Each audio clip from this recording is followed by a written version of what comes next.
आईच्या आवाजाची शेवटची रेकॉर्डिंग. बाळा, वेळ मिळाला की मला फोन कर. हे शब्द फक्त काही सेकंदाचे होते, पण त्या आवाजात एका आईचं संपूर्ण आयुष्य दडलं होतं. घरातला प्रत्येक कोपरा शांत होता. खिडकीतून येणारा मंद वारा पडद्याला हलवत होता. टेबलावर मोबाईल ठेवलेला होता आणि त्या मोबाईलमध्ये एक छोटीशी ऑडिओ फाईल होती. आईचा शेवटचा व्हॉईस मेसेज. अमोल गेल्या 3 तासापासून तोच मेसेज ऐकत होता, पुन्हा पुन्हा आणि पुन्हा. प्रत्येक वेळी त्याच्या डोळ्यात पाणी येत होतं.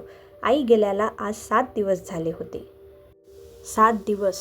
पण अमोलला अजूनही वाटत होतं की आई स्वयंपाकघरातून आवाज देईल, अमोल, चहा ठेवला आहे रे, किंवा बाळा जेवायला ये. कधी कधी तर तो घरात शिरताना सहज म्हणायचा, आई मी आलो, आणि पुढच्या क्षणी त्याला आठवायचं, आई आता उत्तर देणार नाही.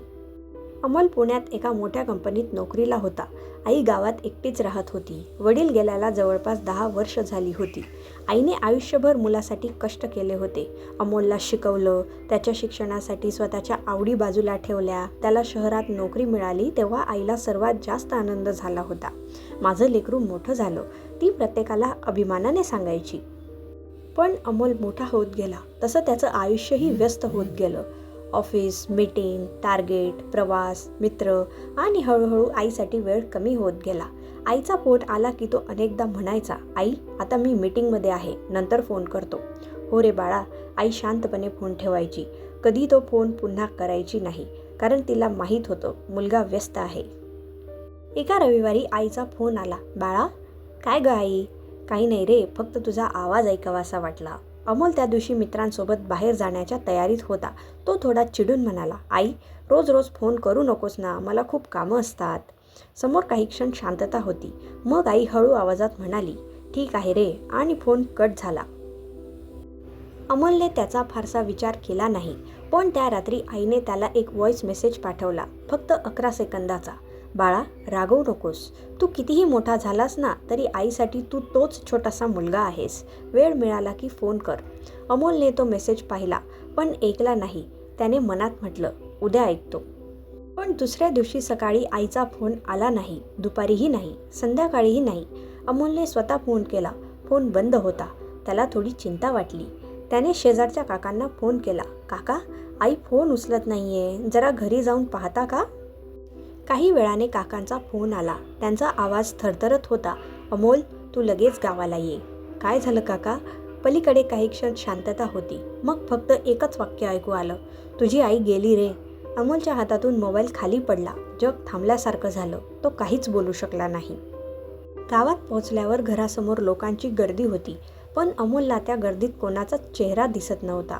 त्याला फक्त आई दिसत होती. लहानपणी तो आजारी पडला की त्याच्या कपाळावर हात ठेवणारी आई, शाळेत उशीर झाला की दारात उभी राहणारी आई, त्याला आवडतं म्हणून स्वतःच्या ताटातलं शेवटचं लाडू त्याला देणारी आई, आणि प्रत्येक वेळी म्हणणारी, तू खा रे बाळा, मला नाही आवडत. आज त्या आईचा हात कायमचा शांत झाला होता. अंत्यसंस्कारानंतर घर रिकामं झालं. नातेवाईक गेले, शेजारी गेले. घरात फक्त अमोल आणि त्याच्या आठवणी उरल्या. आईच्या खोलीत गेल्यावर त्याला तिची साडी दिसली, चष्मा दिसला, देवाजवळ ठेवलेली छोटीशी माळ दिसली, आणि कपाटावर ठेवलेला त्याचा लहानपणीचा फोटो. अमोलने तो फोटो हातात घेतला. आई, पहिल्यांदा त्याच्या तोंडून आवाज फुटला, मी तुला वेळ का दिला नाही? उत्तर मिळालं नाही, कारण ज्याच्याकडे आयुष्यभर उत्तरं होती ती व्यक्तीच आता नव्हती. रात्री अमोलला आईचा व्हॉईस मेसेज आठवला. त्याने मोबाईल उघडला. तो 11 सेकंदाचा मेसेज प्ले केला, बाळा, रागवू नकोस. तू कितीही मोठा झालास ना, तरी आईसाठी तू तोच छोटासा मुलगा आहेस. वेळ मिळाला की फोन कर. मेसेज संपला. अमोल काही क्षण फोनकडे पाहत राहिला. मग पुन्हा प्ले केला. पुन्हा आणि पुन्हा. प्रत्येक वेळी आईचा आवाज ऐकताना त्याला जाणवत होतं, ही फक्त रेकॉर्डिंग नाही, हा आईचा शेवटचा संवाद आहे. दुसऱ्या दिवशी घर आवरताना त्याला आईची जुनी डायरी सापडली. अमोलने ती उघडली. पहिल्या पानावर त्याचं नाव होतं. त्याच्या जन्मतारखेपासून शाळेतील पहिल्या दिवसापर्यंत, पहिल्या परीक्षेच्या मार्कापासून पहिल्या नोकरीपर्यंत आईने सगळं लिहून ठेवलं होतं. एका पानावर लिहिलं होतं, आज अमोलचा पहिला पगार आला.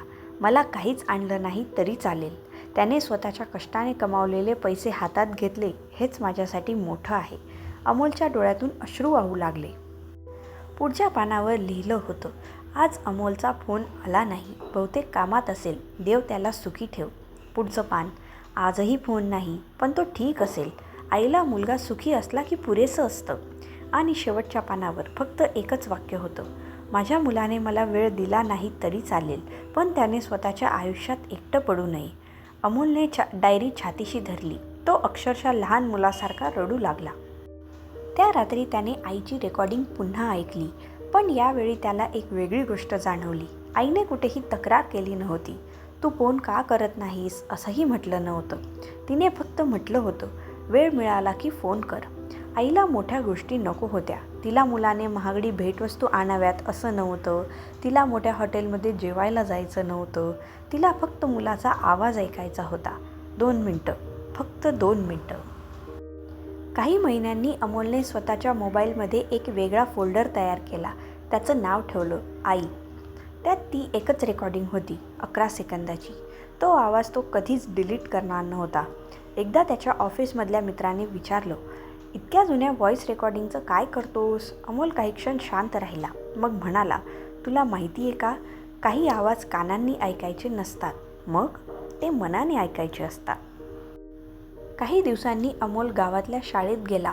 तिथे त्याने आईच्या नावाने गरीब मुलांसाठी शैक्षणिक मदत सुरू केली. शाळेच्या मुख्याध्यापकांनी विचारलं, ही कल्पना कशी सुचली? अमोल हसला. माझ्या आईने मला आयुष्यभर एकच गोष्ट शिकवली. काय? आपल्याकडे कमी असलं तरी दुसऱ्याला देताना मन मोठं असावं. तो थांबला आणि हळूच म्हणाला, माझ्याकडे आईसोबत घालवायला वेळ कमी होता, पण आता तिच्या आठवणींसोबत वेळ घालवणं मी शिकलोय. काही वर्षांनी अमोल स्वतः वडील झाला.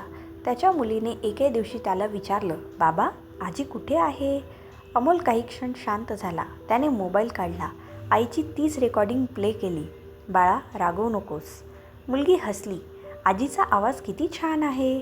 अमोलच्या डोळ्यात पाणी आलं. तो म्हणाला, हो बाळा, आजीचा आवाज खूप छान आहे. मग त्याने मुलीला जवळ घेतलं आणि मनात एक वचन दिलं, माझ्या मुलाला कधीही माझ्यासाठी वेळ मिळाला की फोन कर असं म्हणावं लागू नये. आज अनेक वर्ष झाली. आईचा चेहरा फोटोमध्ये आहे. आईच्या आठवणी घरात आहेत. आईची साडी अजूनही कपाटात आहे. पण आईचा आवाज, तो फक्त त्या 11 सेकंदाच्या रेकॉर्डिंगमध्ये आहे. अमोल आजही कधी खूप थकतो, कधी आयुष्याच्या अडचणींनी हरतो, तेव्हा तो ती रेकॉर्डिंग ऐकतो आणि आईचा आवाज पुन्हा कानावर पडतो. बाळा, रागवू नकोस. त्या काही सेकंदांनी त्याला पुन्हा त्याचं जुनं घर दिसतं. आई स्वयंपाकघरात दिसते. हातात गरम पोळी असते आणि ती नेहमीसारखीच म्हणते, पहिल्यांदा तू खा रे बाळा.